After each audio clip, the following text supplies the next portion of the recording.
So your bitch ass finally wants to make a change. You got sick and tired of being a poor motherfucker. You're not happy with the money that you're making. You finally said, this is it. I'm going to start a business. I'm going to go do my own thing. Or I'm going to go get a new job. But you finally said, I'm going to change. I'm going to do something new. But the fucking problem that you are running into, the same problem that I've been dealing with for a very long time, is you have too many fucking ideas. You got people telling you, go follow your pursuits. You got your mind telling you, go follow what makes the most money.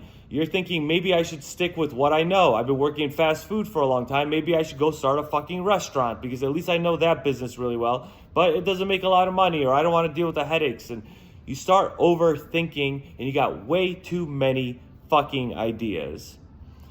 That is the normal problem. It's called the entrepreneur's curse.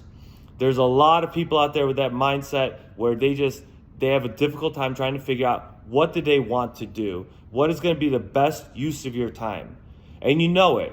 I'm going to define it very briefly. It starts with saying, let's say I want to open up a restaurant. You go, that sounds great. I know a guy I know somebody in my family who has a restaurant, and they drive a nice car and they live in a nice house. Restaurant sounds like a great idea. But then you start thinking about it. You go, man, but I have to deal with inventory that has to be refrigerated. I have to pay rent on a space. I have to find a good location. That all sounds like it's kind of tough. I don't know that much about real estate location strategy. Then you say, if I have to hire but I'm going to have to hire employees, right? You're going to need to hire servers. You're going to need to hire dishwashers. You have to hire bussers. All those people are low-skilled, high-inventory, high-turnover staff. That's staff that you're going to hire, and they could just leave at any point, because servers in most states get paid like $2 an hour, whatever that minimum is that they have, and then they have to earn their wages through tips. $2 an hour staff, they come and go. You know it if you worked in the restaurant industry. It's not fucking easy. Dishwashers are like teenage kids that could just quit in the middle of the shift because they want to go out and get drunk. Or hell, they most likely, if they're adults, they're going to show up to work drunk. And you're going to be dealing with fucking drunk people in your kitchen trying to cook or trying to wash dishes or whatever. It's really hard to have certain quality of people that are going to be able to run your restaurant without it being huge work. So very briefly, I just showed you the difficulty of running a restaurant. It's not fun. It's not easy. And if you start thinking about anything else, I want to start an accounting practice because you maybe got education in accounting, you worked at a big four firm for a little while, but you think, all right, I want to do accounting, sure, but then around tax season, what happens if I have 100 clients and I suddenly have to do 100 taxes and it's just me by myself? I don't have enough staff to do that work. It could be rather daunting. It sounds kind of difficult. Then in general, any business, you have to deal with clients and you have to deal with customers, and the customer's always right, and customers can be a pain no matter what you're doing. If you're strategy consulting with business owners, or if you're selling makeup at your own little pop-up shop, it could all be fairly difficult. And so you think about all the problems you could have. And the problem is that you end up having too many fucking ideas and you're overthinking things. But fine, maybe you settle on a couple of ideas. You go, this one's a passion, this one's gonna make me a lot of money, this is my expertise. You got 3 different things. Then you sit down and you start planning, you start writing out business plans. You think, well, if this happens, I'm going to have this. You're going to have a whole freaking process tree written out saying that, well, if it gets really hard, I can hire this person, I can outsource, and I can hire web designers on Fiverr. And you build out this whole fucking thing. You say, I'm going to have bank accounts over here, LLC registered over here. You start planning and planning and planning. But all of that, thinking of business ideas, then planning and planning and planning, all of that is fucking procrastination. It's what got you into this fucking place in the first place. It got procrastination, man. It's what you did to barely get through college and then get into a job or a career that you fucking hate, and now you're sitting here saying, man, why the fuck am I here? It's because you fucking procrastinated about thinking about your future, about what you really wanted to do when you were younger, and you fucked yourself. And now here you are thinking about how am I going to get myself out of this? And if you start thinking and planning and writing things down, you're fucking procrastinating. So you have to become a man of action.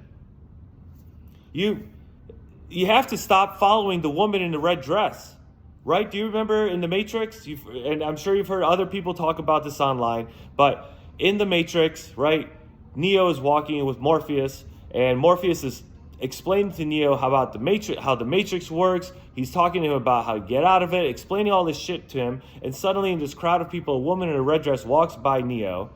And Neo looks at her, stops listening to Morpheus and looks at this girl. And Morpheus says, "Oh, you were looking at the woman in the red dress?" And Neo's kind of, And he goes, "Look again." And Neo turns around and looks, and there's a smith pointing a gun at his head.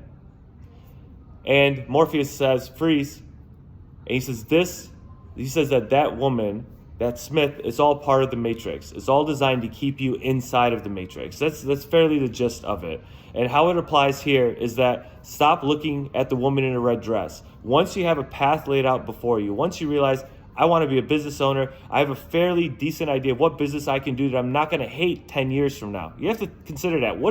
If you're going to be doing this 10 years from now, are you going to be happy? Even if you have all the money, you're making $200,000 a year with your fucking restaurant or whatever the fuck it is that you want. Are you going to be happy with that? Are you going to be okay? And if you say, yes, I can do it, then stick to it. Don't let all these other ideas, the other women in the red dresses, don't let them distract you from where you are going. Stay on the path.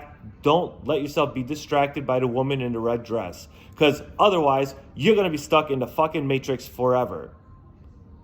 You're going to be stuck. You're going to keep looking at her. You're never going to get out of your job. You're never going to get to making 6 figures or 7 figures or whatever the fuck it is that you want to do. You're never going to get there, right?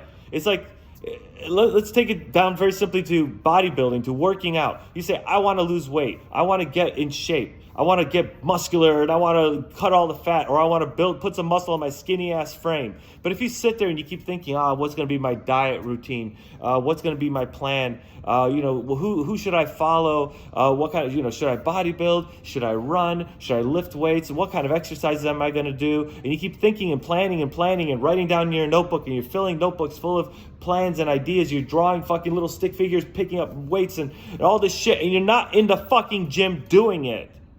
Get to the fucking gym and just fucking do it. Start lifting, start running. It's the simplest way to build that discipline, and you translate that to your real life. And in my case, real life, I told you guys last week, I signed my first client for a firm that I started with a friend of mine. We did that because we just went in and we fucking did it. We don't have to have a fancy website. We don't have a fancy business plan. We threw together a PowerPoint deck. We did some quick analysis of the client's needs, and we had an idea of okay, this is what the client needs. We already spoken about it with them before. We pitched a good presentation. They hired us. We just got to fucking work. Do the same fucking thing. Stop planning. Stop thinking. You're procrastinating. The woman in red dress is fucking distracting you. Become a man of action. And the last point I want to make is that it's scary. It's scary to be a man of action. You go, man, what if I fail? Well, fuck it. You will. You're gonna fail. It's like trying to date a girl. Oh, I'm afraid to talk to girls because I may fail. The girl's gonna laugh at me, or she's not gonna want to talk to me. She might ignore me. Be very rude. It'll be very upsetting if that happens. But you're never gonna meet your wife if you don't fucking talk to girls. You have to risk failure. You have to be courageous. I've had to do that. And honestly, I know that, yes, my first client was, it was great for me to set him up and to set up the call and to actually make the sale. We had, it was a warm reception. It was a warm call. We made it happen. But I fully expect that the next 10 clients that I'm going to pitch, I expect 9 or even all 10 of them to reject me. I expect it. So I'm already prepared for myself I'm not scared. I'm not scared to go out and fucking just talk to them. I'm not scared to go to the gym and lift some weights. I know what to expect. Same thing with this. I'm not scared to go out and talk to my clients. I'm expecting that, they're going to say, not now. Maybe they're going to get scared off by the price. Maybe they're going to be scared by the pitch. Who knows? But I need to find a right balance. And if I'm going out there getting that experience, then at least it's going to make it easier for the next time. You guys can do the same fucking thing. Stop planning, stop procrastinating, stop overthinking things. Just get to fucking work. Otherwise, you're going to be trapped in the Matrix. You're going to be trapped. You're not going to be red pilled, whatever the fuck. You're not going to get it. You're not going to get out of what you're doing because you are in your own fucking way. Remember, nobody else is throwing these business ideas at you. It's you. It's you sitting inside of your own fucking head, blocking yourself and preventing yourself from moving fucking forward, right? Jeff Bezos, he got there because he had the right mindset. He was able to say, I can do this. I can hire the right people. That's what I'm doing. I'm not Bezos, but I'm also trying to get myself in a mindset. If there's work that I don't know how to do, I'm going to figure out how to hire somebody to do it for me. Ultimately, that's the point, right? Is to build up a big enough company where you have people doing things for you. So something as simple as fucking running running a fucking food cart. Okay, you want to run a fucking food cart, you can't do everything yourself, meaning driving the cart. You can't make your own gasoline and then pour it into your fucking car or your truck to tow your cart around. You can't build your fucking cart. You have to pay people to do things for you. Maybe you got to pay somebody to clean your fucking food cart so that you can pass an inspection. Maybe you have to, pay somebody to maintain it. You got a leak in a roof. You don't know how to fucking fix roof leaks because you're a fucking chef. That's your job, is to fucking make food. The point is that you have to start and be fearless. You can always find some way to make things work. And if you fail, too fucking bad. I mean, look at yourself. You're already a fucking failure. So fucking it can't get any worse, can it?